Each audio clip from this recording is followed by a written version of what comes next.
질문 받겠습니다. 네. 박수로 맞으세요. 고맙습니다. 네. 네. 네. 스님 안녕하세요. 네, 고맙습니다. 네. 16기를 졸업한 종로 능인장 김보성덕입니다. 아, 그러시구나. 네. 스님, 네. 스님 절에는 대홍전도 있고요. 네. 지장전도 있어요. 네, 그렇습니다. 여러 정각이 있는데 어떤 불보살님을 모셨느냐에 따라 이름이 달라지는 걸로 알고 있는데요. 그렇습니다. 네. 법주사에는 팔상전이 있잖아요. 그렇습니다. 네, 팔상전은 어떤 정각인지 궁금합니다. 네, 박수로 맞으세요. 고맙습니다. 네. 뭐 아시는 분 많이 아시겠지만 우리가 부처님의 일대기를 공부하는 이유는요. 오늘 또 태몽에 대해서 했잖아요. 또 태몽을 바탕으로 해서 여러분들도 태몽이겠고 선몽이겠고 지구상에 내려오는 위대한 인물들에 대한 얘기도 했고, 그러니까 부처님의 일대기는 우리의 앞으로의 미래의 자화상 같은 거예요. 그래서 팔상전에는 서가열의 팔상성도라고 그래가지고 이른바 말하면은 네, 부처님께서 이 땅에 오셔가지고 출가해서 성불할 때 모든 과정, 일생을 하나하나 이제 그 시기마다 이렇게 이제 말씀을 해놓으신 거예요. 그러니까 제일 처음에는 거기 도솔레이상이라고 그래가지고 도솔촌에서, 도솔촌 아까 말씀했죠, 하늘나라예요. 지금은 이제 우리가 서가모니 부처님 공부를 합니다만은 중요한 게 뭐냐면 다음에 오실 부처님은 미륵님이세요. 미륵 부처님, 용화세계를 여신다고 그러죠. 그 용화세계를 여실 미륵 부처님께서 지은 부처님이, 서가모니 부처님이 계신 도솔촌 내원궁에서 부처 수업을 받고 있대요. 부처님 수업을. 그러니까 아마 지구란 사바세계를 관장한 하늘나라의 별은 도솔촌인 것 같아요. 그리고 이제 사왕천에서 또 내려오겠죠. 그러니까 우리보다 위에 하늘나라는 지구의 50년이 하루인 사왕천, 도리천, 야마천, 도솔천 이렇게 가거든요. 그럼 뭐냐? 중요한 게 우리가 사는 세계는 이게 뭐냐면 이렇게 땅이 있고 금속이 있고 이렇게 사람이 덩어리져 있죠. 사왕천 중생들은 우리하고 좀 차원이 다른 존재들이에요. 지구의 50년이 하루이고 이 지구의 물질이 아니에요. 차원이 달라요. 이 차원이 다르다는 말씀을 어떻게 이해하셔야 되는 거 아니? 지난번에 차원이 뭡니까? 라고 물어봐서 제가 답했죠. 자유의 정도, 자유의 강도다 그랬습니다. 1차원은 걸어가는 거, 1차원은 땅바닥을 기는 거야. 직선으로. 2차원은 뭔가 아니? 직선이 모여서 면이 됩니다. 3차원은 면이 모여서 입체가 되고요. 이렇게 되는 거예요. 그러니까 우리 입체니까 3차원입니다. 4차원은 뭐죠? 거기다 시간을 더하는 거예요. 과거, 현재, 미래가 없어요. 그 사왕천 중생들은 호를 날아다닌다는 거예요. 우리 눈에 안 보이잖아 지금.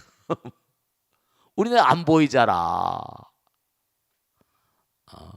수명이 지구의 50년이 하루별에서 거기 나이로 수천 살씩 사는 거야. 우리가 또 이거 수명이 100살도 못 살고 100세 시대라고 그러지만 눈 깜짝할 새 60세, 70살 갑니다. 여러분 저 인생 60이 잠깐이에요. 살아보시니까 알잖아요. 젊은 보살들 많이 계신데 제가 살아보니까 알잖아요. 정말 허덕허덕대고 살다 보니까 60, 75더라고요. 그러니까 도솔레이상이라 부처님께서는 도솔촌에 오시니까 여러분들 뭐라 이 다음에 성불의 길을 밟아가려면 승화된 세계로 가야 돼. 그럼 하늘나라로 가려면 뭐라 기독교에서 하늘나라 가자고 하잖아. 어느 하늘나라인지 모르지. 불교는 층층시가 다 있어. 욕계, 색계, 무색계. 그러니까 시간이 없어서 빨리빨리 도솔레이상, 그 다음에 비람강산, 룸비동산에 태어나시잖아요. 룸비동산에 태어나셨어. 그리고 그때 태어날 때 부처님 태어나실 때 물론 부처님 태어나실 때 다 조사해서 왔잖아. 그리고 태어나시니까 또 우주에서 도솔촌에서 막 내려온 거야. 지구의 도표초죠. 그래서 태어나셔서 가면서 이제 부처님 되실 분이니까 여러 가지 이제 부처님 공부를 좋아하는 거죠. 명상도 하고 생로병사 사문유관이라고 그래. 동문으로 가서 뭔가 아니 이른바 말하면 나이 든 분 만나고 뭐 남문으로 가서 뭐라 병자를 만나고 서문으로 가서 시체를 만나고 북문으로 가 동남서북이죠. 북문으로 가서 누굴 만나? 사문 수행자를 만나가지고 출가할 마음을 내잖아요. 그 사문유관상이라고 그래. 네 문으로 유람을 다니셨다. 그래서 드디어 출가하게 되면 마누라도 아쇼다라 왕비도 허락을 할 이유가 없고 아버지가 만득자로 얻은 서가모니 부처님인데 출가하는 걸 원하겠어요? 밤에 도망가잖아요. 유성 출가상. 성을 넘어서 도망가는 거야. 그 다음에 뭔가 아니 설산수도상. 산에 들어가 설산에 들어가 고행하는 겁니다. 네, 우리도 이 길을 걸어갈 거예요. 설산수도상.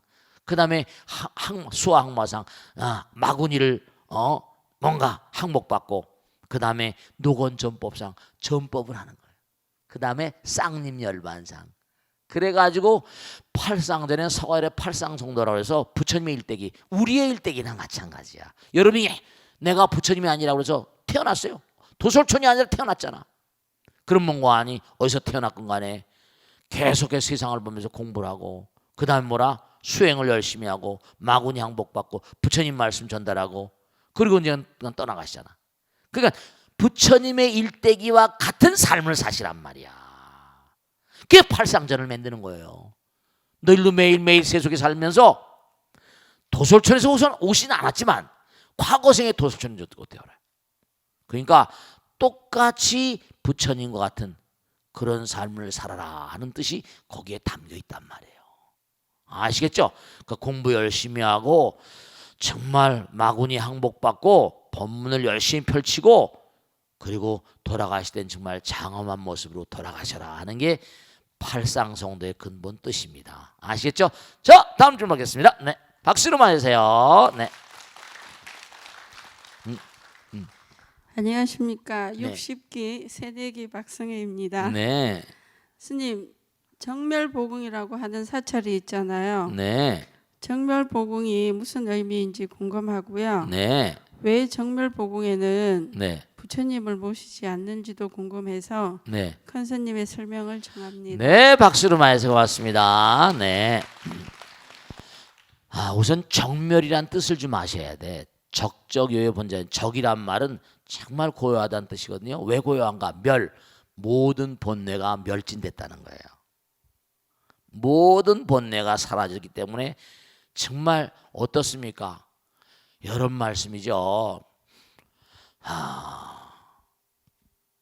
이 황무지, 웨이스트랜드 이른바 말하면 정말 깊은 산 중에 들어있으면요. 물론 바람이 부는 날도 있습니다만 바람도 없는 날 보면요.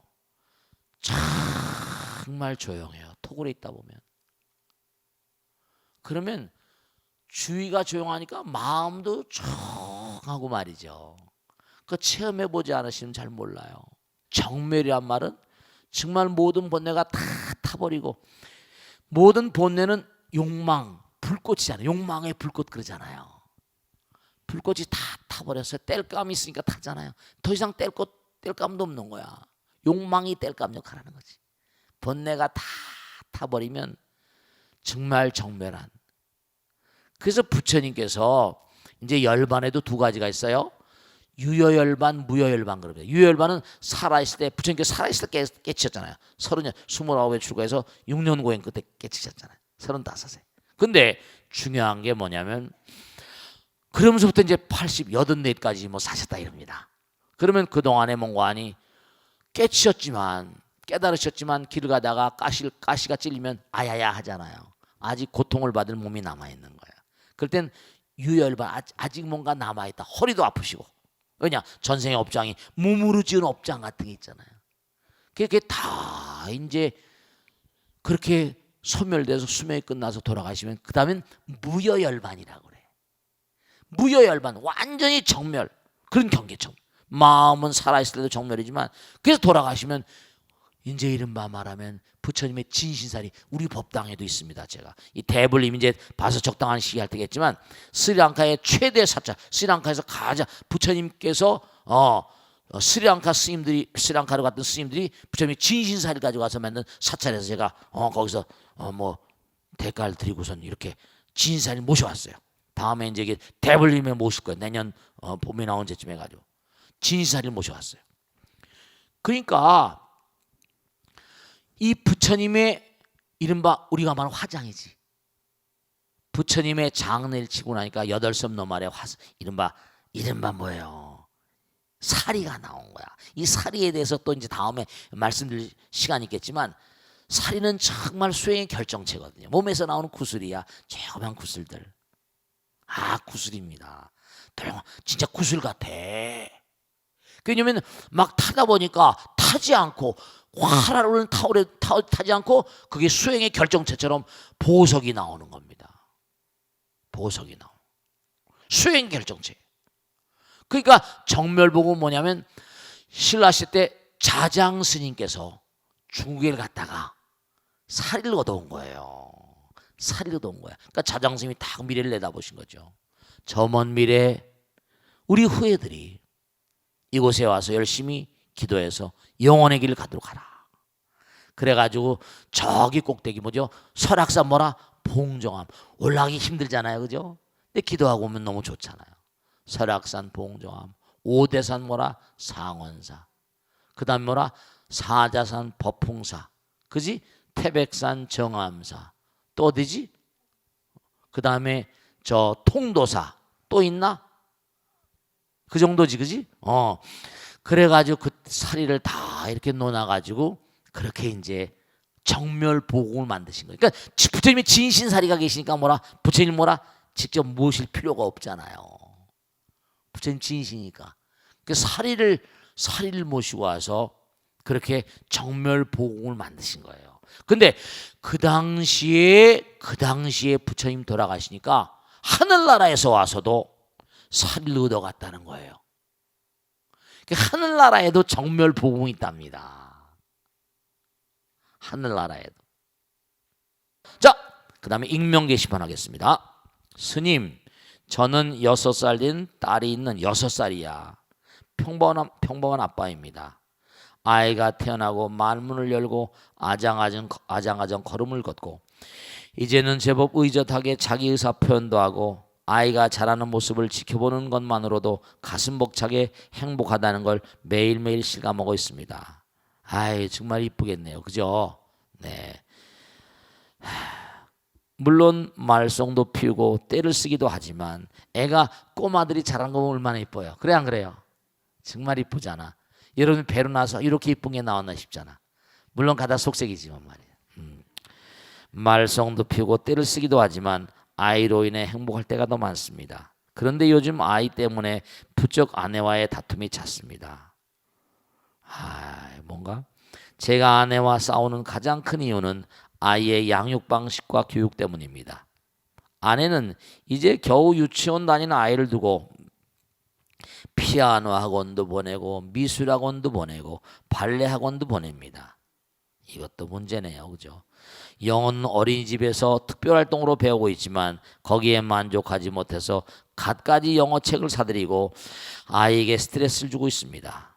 이거 참 문제예요. 당연히 아이는 힘이 들고 그때마다 저에게 달려와 제 등 뒤로 숨습니다. 진짜 그러겠네요. 참 안타깝네. 그러면 아내는 아빠가 오냐오냐 해주니까 아이가 근기가 부족하다며 화를 냅니다. 전 아이는 놀면서 커야 한다는 생각을 가지고 있는데 아내의 생각은 그렇지 않은 모양입니다. 언제까지 이렇게 다툴 수도 없고 아이가 스트레스에 시달리는 모습을 지켜보기도 안타깝습니다. 스님, 이 문제를 어떻게 해결하면 좋을까요? 어떻게 해결하면 좋을 것 같아? 한번 의견을 한번 내봐봐. 아무나 어떻게 하면 좋을 것 같아? 그래, 우리 보자. 기다리면 돼. 좋은 대답이기도 하네. 이런 보살들이 많이 계세요. 지금 아기가 처음 태어났으니까 엄마도 잘 키우고 싶잖아요. 스파르타식 교육과 아데네식 교육을 좀 한번 생각해봐요. 스파르타는요 굉장히 무섭게 아이들을 키웁니다. 엄마 아버지 스라에서 띄어내옵니다. 그래서 띄어내가지고 어렸을 때 전사로 키우는 거예요. 근데 결국은 뭐죠? 아데네를 이깁니다. 그런데 스파르타도 망하잖아요. 중요한 건 뭐냐면 이런 분들한테는 아이가 하나지요. 난 그렇게 얘기합니다. 기다리면 된다는 말씀도 참 명언이시고 아이 하나 더 낳아라. 왜냐하면 지금 아이가 이쁘니까요. 좋게 키우고 싶으니까 그 엄마를 어떻게 탓하겠어요. 관심이 온통. 왜냐하면 이젠 아이 키우는 게 일이고 남편 출가하면 시간이 많으니까, 그렇죠. 자기의 모든 걸 아들 딸들에게, 새로 태어난 아들 딸들에게 걸죠. 그럴 수밖에 없어요. 그러니까 저보살님 말씀대로 한다면 기다리면, 네, 왜냐하면 애가 커가거든요. 점점 이제 지금은 그렇지만 미운 7살이 되잖아요. 그러면 기다려야 된다는 의미가 어떤 의미인지 제가 명확히 파악을 못하지만 친구들이 자꾸만 생긴다고요. 엄마 아버지하고 잠깐 이제 거리감이 생겨, 또 다른 사회성이 커진다니까요. 그러니까 제가 말씀드리는 건 뭐냐면, 그런데 여러분들이 이제 이 애들은 놀면서 커야 된다, 이런 그런 사고 방식도 뭐 나쁠 건 없죠. 근데 그거 하나 꼭 명심하실 게, 우선 두 가지를 제가 말씀드리는데 유대식 교육법 같은 걸 좀 생각하셔야 됩니다. 유대인들은요 더 혹독합니다, 여러분들. 어렸을 때부터 탈무드를 암송하라고 교육시킵니다. 지금 이 아랍 인간들도 이 이스라엘하고 아랍, 이게 정말 치열한 인간들인데요. 중동 지방이 화약고 같은 곳인데요. 왜냐? 파키스탄에 가보니까요, 쿠란이죠, 쿠란. 그것도 전부 유대식에서 나온 겁니다. 쿠란을 암송 대회를 해요. 유치부 암송 대회, 초등학교 암송 대회, 1학년, 2학년 마을마다 암송 대회를 합니다. 쿠란을 줄줄줄줄 외우는 거예요. 우리 불교 신자나 이건 게임도 안 돼요. 완전히 몸에 뱄어요. 그리고 잘하면 상을 주고요. 그래가지고 완전히 뭐냐면 이게 하나가 돼요. 몸에 배는 거예요. 그러니까 아이들은 놀면서 커야 된다.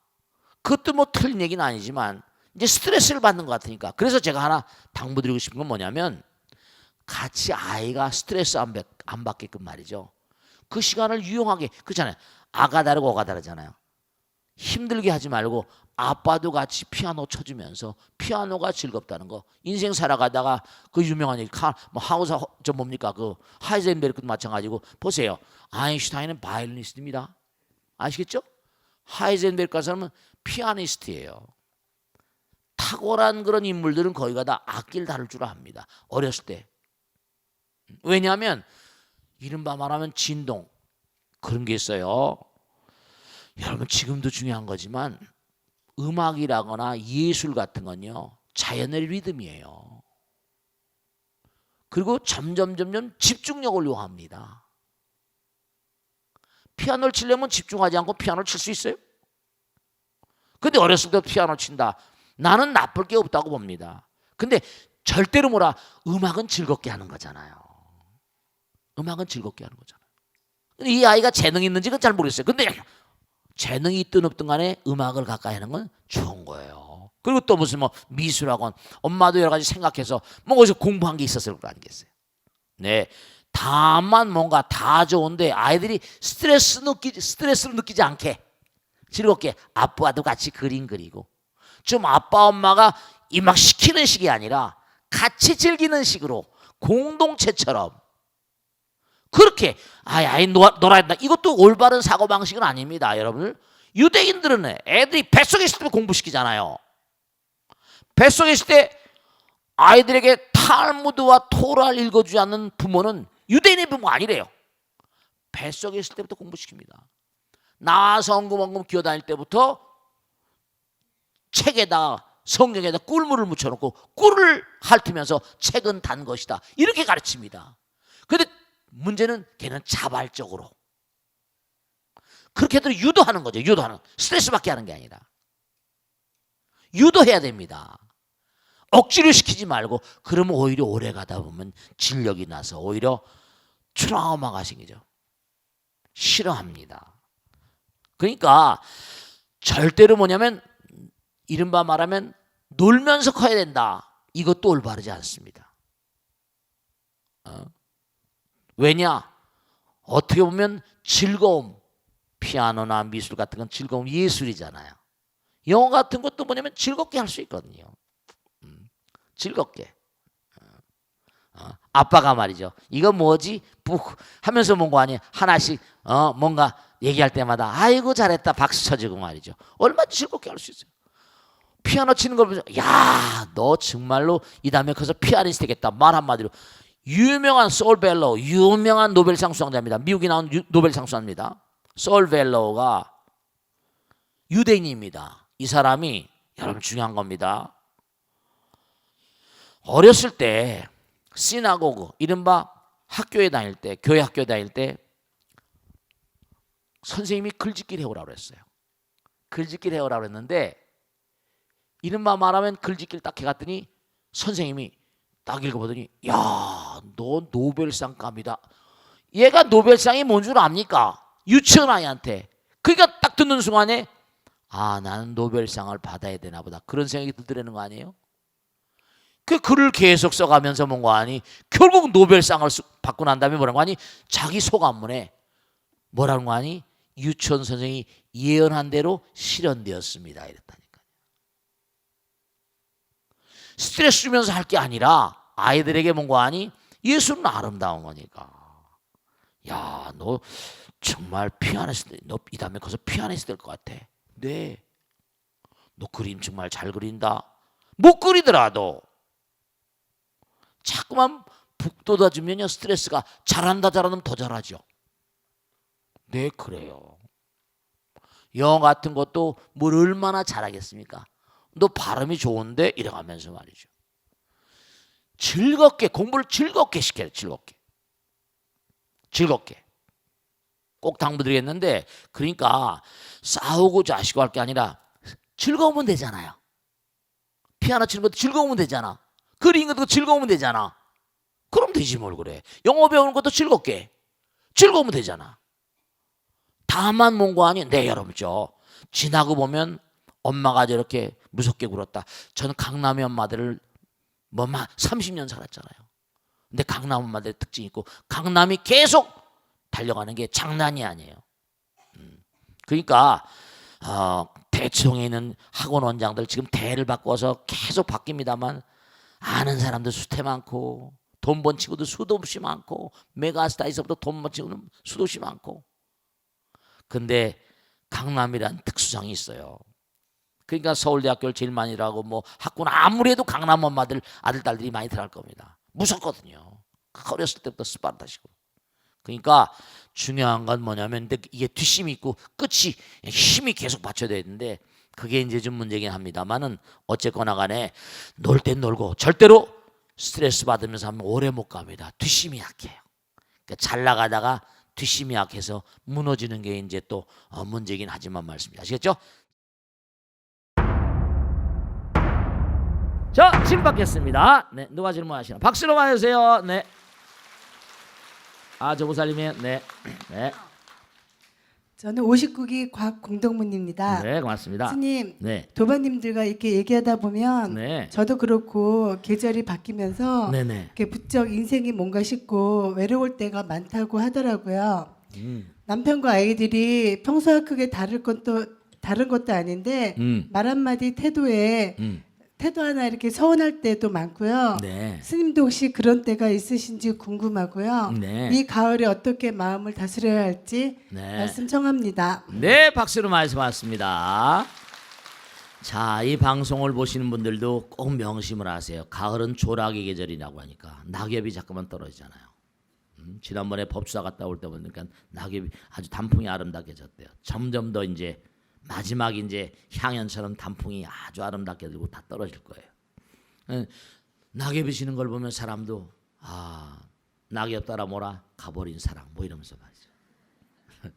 마음도 쓸쓸해지고 옛날에 김광준 시인 옛날에 우리 교과서 나온 것처럼 낙엽은 뭐라 폴란드 망명정부의 집회 그랬잖아. 다 망한 정부의 집회가 뭐예요? 날려다니는 거죠. 네, 그래요. 그런데 중요한 걸 말씀드릴게. 지금도 금방 말씀드렸는데 스님도 그러실 때 있으십니까? 라고 물어봤죠. 그러니까 그분은 이제 중생심에서 저 보살님 중생심을 물어봤잖아요. 근데 제가 꼭 말씀드릴게요. 뭐냐면 머리 깎고 살고 이러다 보니까 그냥 항상 하나라는 생각이 몸에 배 있어요. 그러니까 하나라는 생각이 배 있고 부처님과 내가 하나고 제가 중생이라는 생각이 들어버리면 갈라져 있잖아요. 중생과 부처의 다른 점은 뭐냐? 부처님은 하나이고 중생은 여럿이 갈라져 있다는 거잖아요. 분리된 심상을 갖게 되면 사람이 두려워지고 무서워지고 겁나지고 외로워집니다. 나눠져 있으니까. 근데 매일같이 부처님 전에 매일같이 부처님이 할 일이 산더미 같은데 외롭거나 무슨 뭐 이런 생각을 할 시간이 별로 없어요. 하루 온종일 일하다가 그냥 잠깐 눈 붙이고 또 뛰니까 즐거운 마음으로 중생이란 생각을 버린 지가 오래되다 보니까요. 정말 그래요. 그러니까 분리됐다. 부처님과 내가. 그러니까 여러분 아직 그렇게 마음을 내시면 그럴 수밖에 없어요. 중생이니까. 신심이 약하니까. 부처님과 항상 하나라고 한다면요. 마음이 항상 후투해요. 뜨뜻하고 마음이 따뜻해요. 그리고 부처님을 그냥 느껴요. 부처님과 하나. 여러분이 Love is feeling. 옛날에 노래 있잖아요. 사랑은 느낌이거든요. 내가 부처님과 하나다라는 생각하면요. 모든 게 부처님으로 정말 보이고 말이죠. 모든 게 다 사랑스러워지고요. 야단을 치면서도 마음은 훗훗해요. 왜냐하면 아직 뭔가 여러 가지 어쩔 수가 없잖아요. 부처님도 야단 치셨으니까. 그러니까 외로움이나 뭐 괴로움이나 두려움이나 무슨 뭐 서러움이나 이런 모든 것들은 중생세계에서 펼쳐진 일인데 그것도 어떡하겠어요. 중생세가 아니라 일인데. 그러니까 조락의 계절이니까 당연히 뭐라 남편도 그렇고 아이들도 그렇고 다 이제 뭔가 자기 할 일도 많으니까 외로워지겠죠. 그런 분들은 부처님과 계속 만나시면 돼.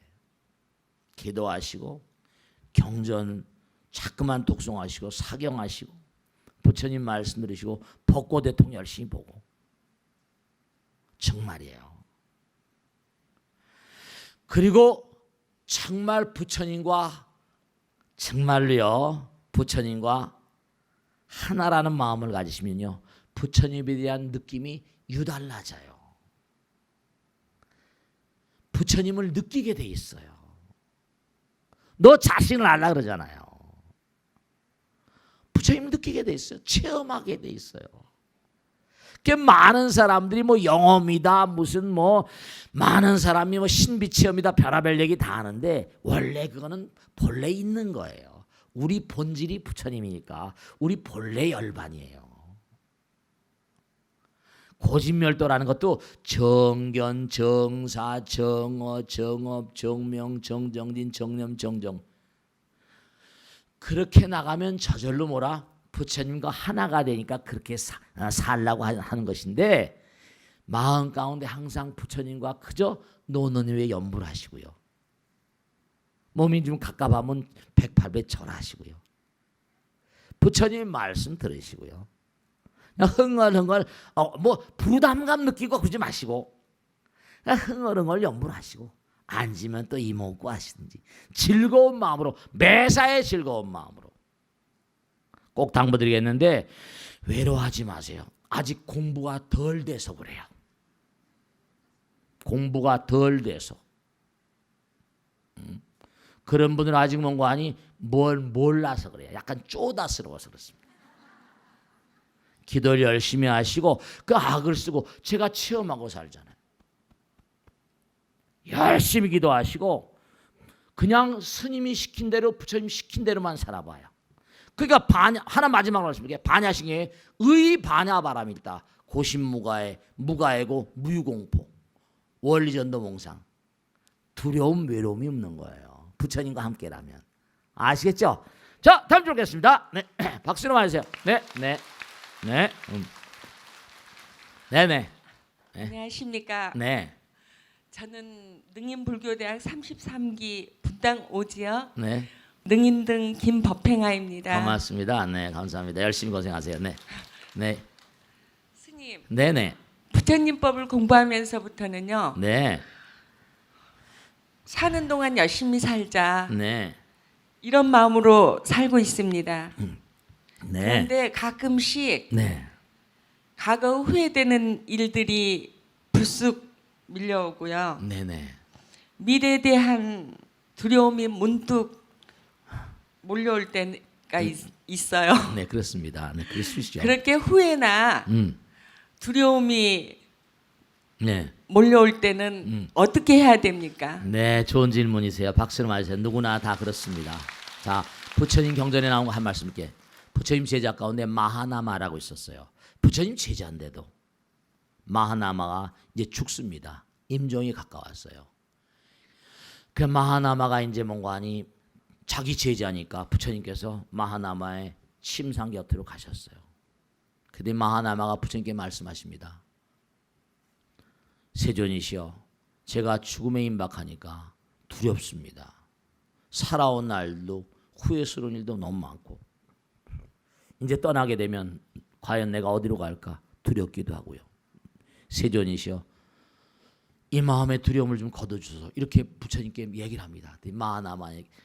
부처님께서 마하나마 손을 잡으면서 마하나마여, 전혀 두려워할 거 없다.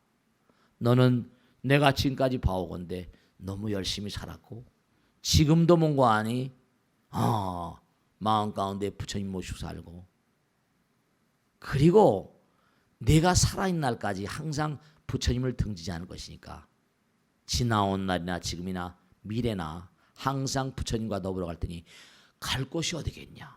너는 정령코 불국토로 갈 수밖에 없지 이랬어요. 길이 길이거든요. 다른 길이 없어. 항상 부처님과 더불어 살면 떠나도 부처님. 나무가 있는데요. 동쪽으로 기울인 나무는 태풍이 불면 동쪽으로 간다니까요. 서쪽으로 기울면 서쪽으로 가는 거예요. 기울어진 대로 가는 거예요. 그러니까 중대한 사실은 뭐냐면 여러분이 삶을 도모하면서 왜냐 이제 문제가 뭐냐면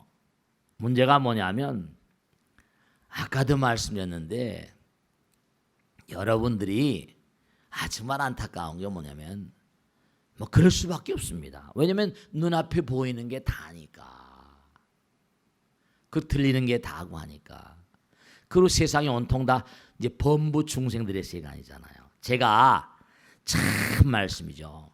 이걸 알아두셔야 돼요. 우리가 직관이란 말이죠. 직통. 당장 천재나 수재나 아주 고도의 수행자들의 특징이 있습니다. 달라이라마 제자들하고 같이 이렇게 제 책에도 썼죠. 달라이라마 제자들하고 콜롬비아 대학 팀들이 같이 연구를 했습니다. 끊임없이 수행을 하면 어떠한 그런 그 변화가 오냐. 그래서 다른 변화 가운데 두뇌 세포를 연구했습니다. 두뇌 세포를 연구했더니 범부 중생들은요 중요한 거예요. 범부 중생들의 두뇌 세포의 분자 배열이요 오합 지도를 갖습니다. 이럴까 저럴까 매일. 근데 달라이라마 수행자들의 고차원적인 수행을 감당해내는 수행자들은 두뇌 세포의 분자 부질이 쫙 일관되게 갑니다. 쫙 한 길로 가는 거야. 질이 멸렬되는 게 아니라 한 길로 쫙 가면서 마지막에 이 두뇌 신경세포의 말단부에 뉴런, 사이냅스라고 있는데 그 보통 사람은 지그재그야. 지그재그. 시간이 많이 항상 이럴까 저럴까 이럴 저럴까. 색즉시공 공즉색이거든요. 지그재그야. 그런데 수행을 많이 하고 수행천재들은 이 축색돌기 수행돌기가 그냥 직선인 겁니다. 두려움이 없는 거야. 나는 간다. 수행이 바로 일관되게 하나니까. 하나로 만들어버려요. 그러니까 그 힘으로 가피력이나 영험이라거나 통로가 하나니까 부처님 세계 힘이 막 들어. 도량 청정모하에 뭐라? 삼보철령 강차지예요. 그게 다 도 닦는 거라니까. 정도. 두려움이 뭐냐? 마음의 분자 배열, 세포의 분자 배열이 질이 멸렬인 거예요. 혼돈입니다. 집중이 안 되고 통일이 안 돼요. 그러니까 제가 자꾸만 기도하라고 그러잖아요. 참선하라고 그러고 공부하라고 그러고 이렇게 딱 법문 들으시면 어떻게 돼요? 일관성으로 가니까 직관, 인투이션, 인스피레이션 팍 뚫려버리거든요. 지도는 문안이나 뭐라? 유염 간택이요. 단막 증의하면 통연명백하랴. 왜냐? 좋았다 싫었다 좋았다 싫었다 냉탕 온탕 뭐 좋은 사람은 악은 뭐 나쁜 사람 적군 매 이러니까 이게 질이 멸렬이에요. 좀 한결 같아야 돼. 그러니까 아이들 때부터 제발 당부드리겠는데 여러분 자신도 마찬가지고 아까 고급스러운 하나의 길을 가면 고급스러워집니다. 아이들이 공부하라 하지 말고 엄마가 기도해요. 엄마가 절하고 참선하고 그러면 그게 아이들한테 부주해 주는 겁니다. 자, 그 정도에 두고 익명 게시판으로 온 사연입니다. 스님, 저는 부산에 살고 있는 법고대통 시청자입니다. 최근에 퇴직을 하고 마음이 많이 힘들었는데 방송을 보면서 큰 힘을 얻고 있습니다. 스님, 제게는 어머니 같은 팔순 고모님이 계십니다. 아버지가 원양어선을 타셨기에 저희 가족은 아버지 얼굴을 몇 년 만에 한 번씩 볼 정도였고요. 아버지와 나이 차이가 제법 났던 어머니는 한참 젊은 나이에 많이 외로우셨는지 제가 초등학교 3학년 동생 1학년 때 다른 남자가 생겨 집을 나가버렸습니다. 그때 하루아침에 고아 아닌 고아가 된 저와 동생들을 한 걸음에 달려와 맡아주신 분이 바로 고모님이셨습니다. 젊어서 남편 잃고 자갈치장에서 장사하시면서 악착같이 두 남매를 키우시면서 저희들까지 돌봐주셨는데요. 당신 자식들보다 저희들을 더 챙겨주셔서 사촌들이 고모님께 종종 화를 내곤 했던 기억이 있습니다. 그러니까 아버지 어머니가 어려우니까 자기가 이제 데려다 있으니까 참 정말 고마우신 분이시네요. 그런 고모님께서 재작년부터 조금씩 치매 증상을 보이시더니 요즘은 눈에 띄게 심해지고 계십니다. 저도 퇴직하고 제2의 직장을 찾는 중이라 자주 찾아뵙지도 못하고 마음만 아파하고 있는데요. 고모님을 위한 기도를 해드리고 싶은데 어떤 기도를 해드리면 좋을까요? 네, 뭐 어떤 기도보다 우선 이렇게 나이가 드셔서 치매 증상이 있으신 분들은요, 여러분 이제 몸뚱아리 고깃덩어리를 벗어내야 되면 이제 마음은 다 있으신데 이게 바깥에 나온 증폭기, 내 마음을 바깥으로 쏟아내는 기계 같은 게 두뇌, 이 몸이거든요. 근데 이제 두뇌 회로가 망가져 버렸으니까 말이 안 나오죠. 그러니까 우선 뭔가하니 여러분 치매 걸리신 분들도 말씀이죠.